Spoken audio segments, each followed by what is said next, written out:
Ada 4 hal yang harus persiapkan terlebih dahulu ya, yaitu yang pertama persiapan keluarga. Pastikan keluarga, sampaikan pada keluarga mengenai risiko-risiko yang mungkin terjadi pada bayi pada saat dilahirkan. Risiko kemungkinan bayinya tidak bisa bernafas secara spontan ya. Berikan penjelasan mengenai tindakan bantuan pernapasan dan juga minta inform consent setelah keluarga diberikan penjelasan, kemudian minta inform consent pada keluarga untuk persetujuan tindakan yang akan dilakukan. Kemudian yang selanjutnya adalah persiapan lingkungan dan juga persiapan tempat. Lingkungan yang persiapan adalah menutup jendela, kemudian mematikan AC, mematikan kipas angin, kemudian memasang lampu sorot yang menyorot ke meja resusitasi. Lampunya 60 watt dengan jarak kurang lebih 60 cm. Sudah dalam kondisi nyala sebelum tindakan resusitasi dilakukan. Ya. Kemudian tempat yang harus dipersiapkan adalah meja yang rata, datar, ininya ya harus seimbang mejanya, kemudian keras dan hangat, bersih dan hangat karena sudah disorot oleh lampu ya. Jadi kondisi tempat persidangan resusitasi sudah dalam keadaan hangat ya. Ini harus keras ya, tidak boleh tindakan resusitasi tidak boleh dilakukan dengan alat busa atau tempat tidur bayi yang ada busanya ya. Jadi harus dalam keadaan keras. Kemudian persiapan yang ketiga adalah persiapan alat ya.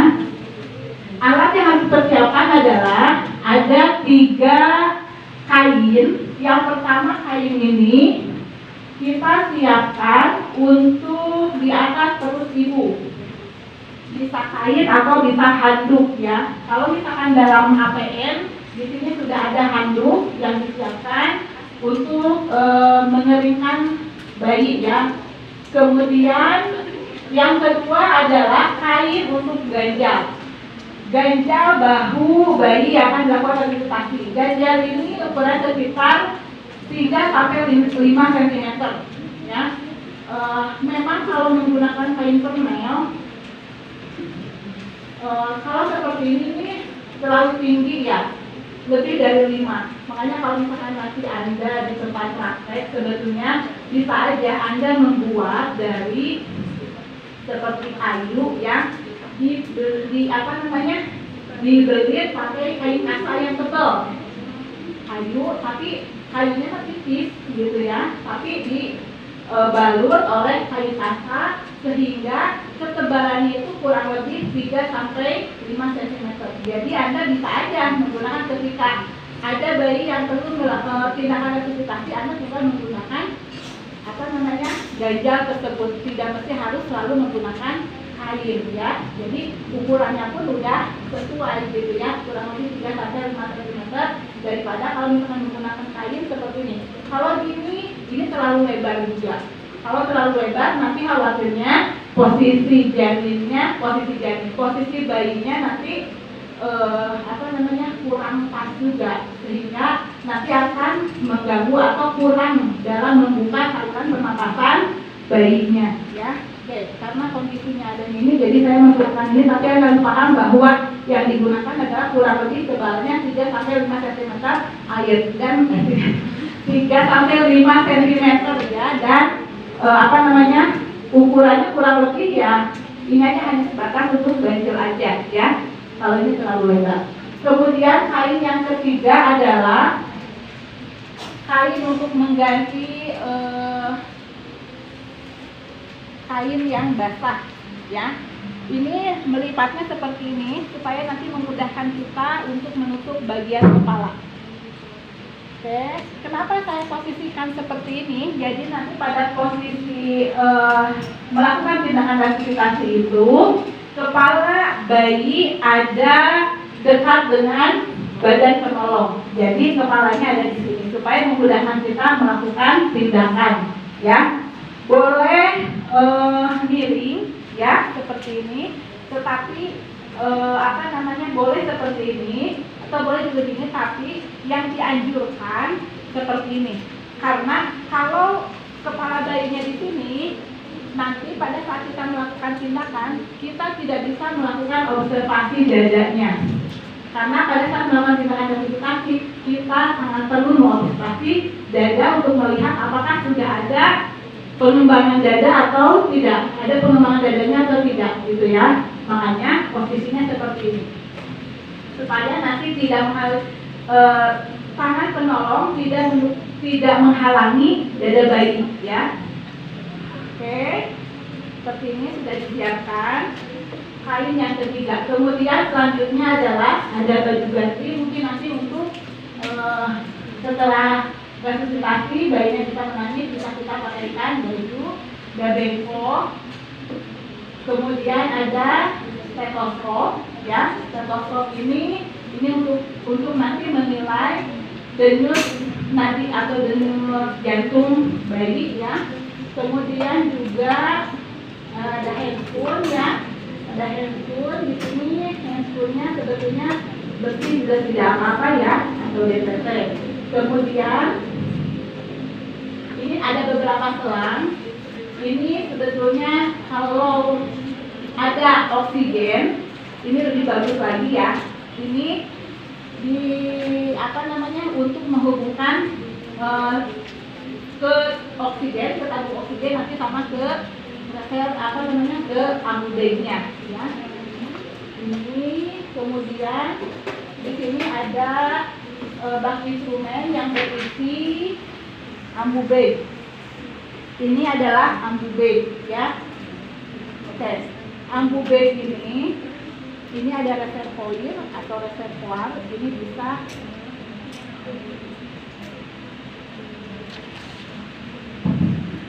reservoir. Ini bisa dilepaskan, ya.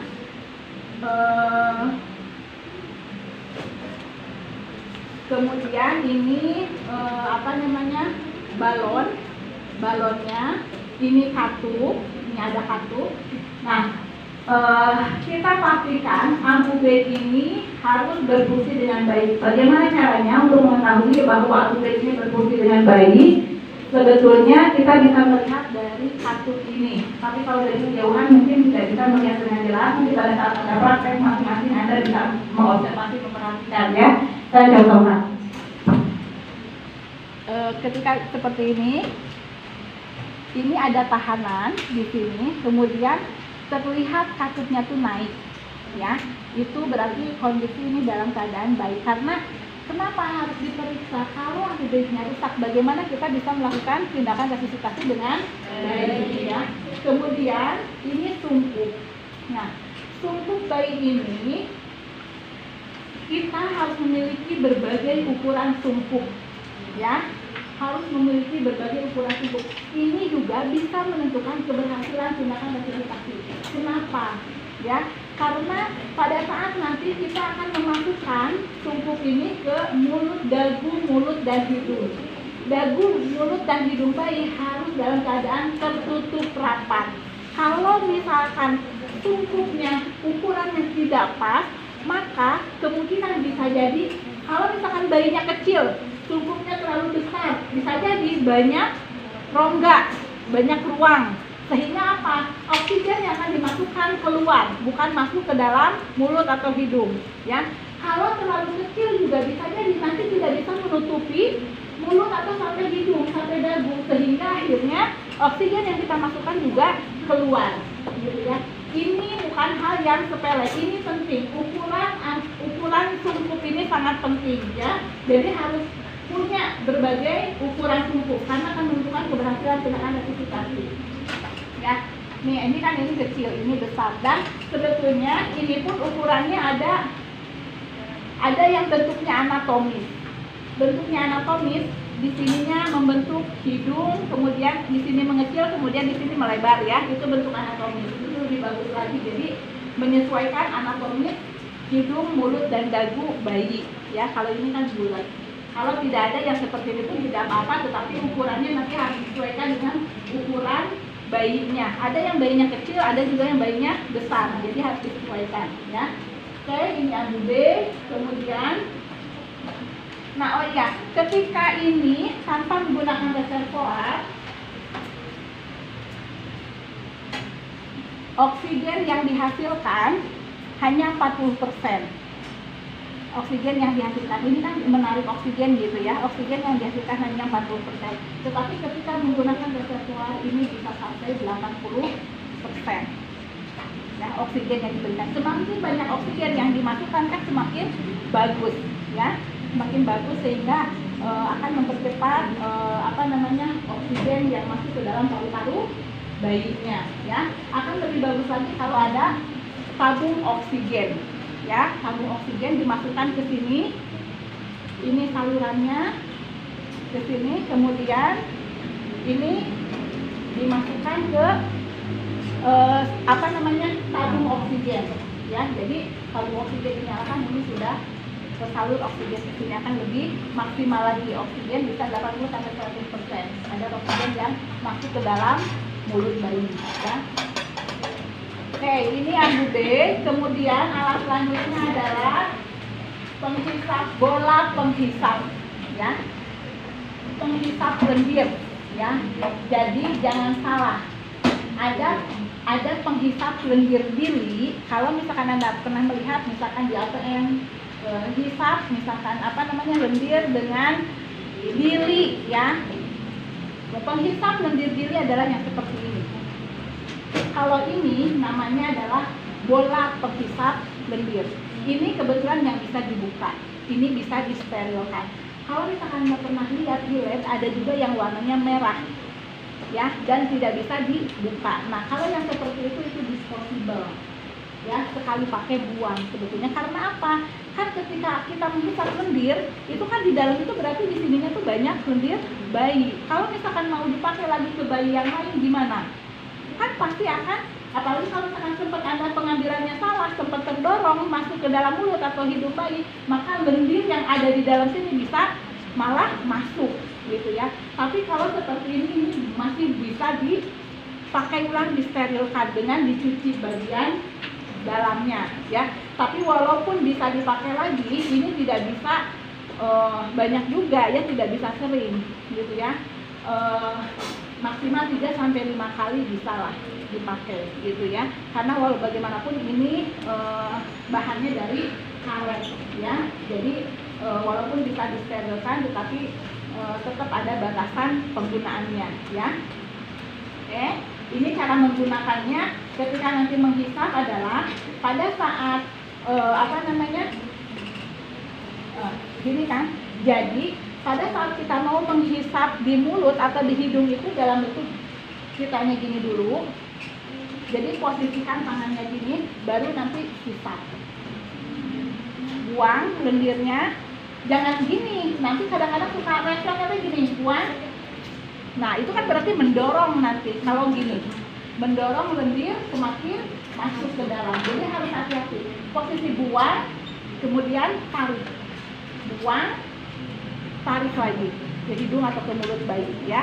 Nah, ini bola penghisap lendir. Nah, kalau yang ini adalah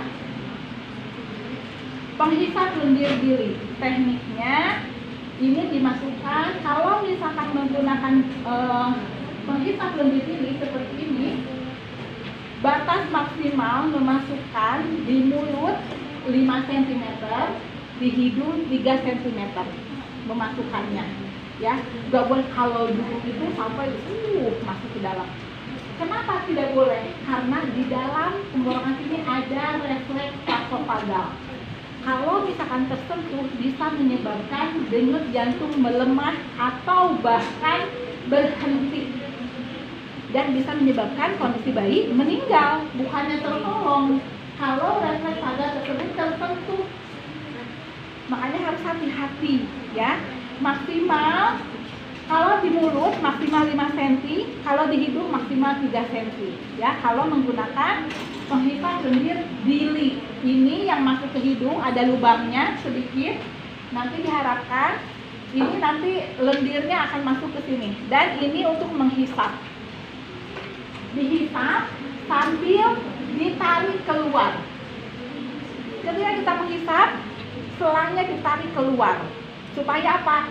Sepanjang yang terlewati oleh selang, lendirnya terangkat, terhisap, gitu. Paham? Paham ya? Nanti akan dipraktekkan lebih lanjut lagi. Ini adalah penghisap lendir diri dan nanti lendirnya akan tertampung di sini. Cuma harus hati-hati menghisap. Kita menghisap ini jangan terlalu kuat, karena bisa jadi menghisap sini, masuk ke sini, terhisap oleh kita.